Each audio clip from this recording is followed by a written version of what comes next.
விஷயத்துல ஒரு ஒரு ஏமாற்றம் இல்லைன்னா நம்மளோட ட்ரஸ்ட் பிரேக் ஆகும்போது ஒரு கோபம் இருக்கும் இல்லைங்க.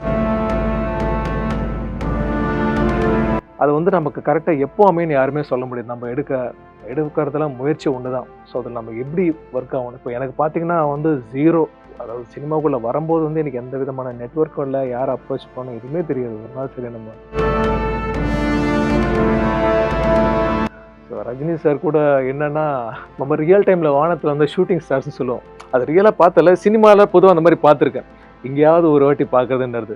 ஸோ அந்த மாதிரி வந்து அந்த அந்த மெமரிக்குள்ளேயே அதை நினச்சி பார்த்த தவிர்த்து அந்த மொமெண்ட்டில் ஒரு ரியலைசேஷன் இல்லை, டக்குன்னு முடிஞ்சிடுச்சு. பார்க்கவே முடியல. ஸோ அதனால் அவர் கூட இன்ட்ராக்ட் பண்ணுறதுக்கோ பர்சனல் லெவலில் பேசுகிறதுக்கோ வந்து எனக்கு வாய்ப்பே கிடைக்கல.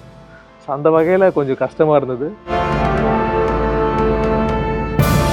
ஸோ எனக்கு தேங்க்ஃபுல்லி அந்த டைமில் வந்து என்னோட மிஸ்ஸஸ் ஒர்க் பண்ணிட்டு இருந்தாங்க. ஸோ வீட்லேயும் வந்து எல்லாம் உட்காந்து பேசினேன்.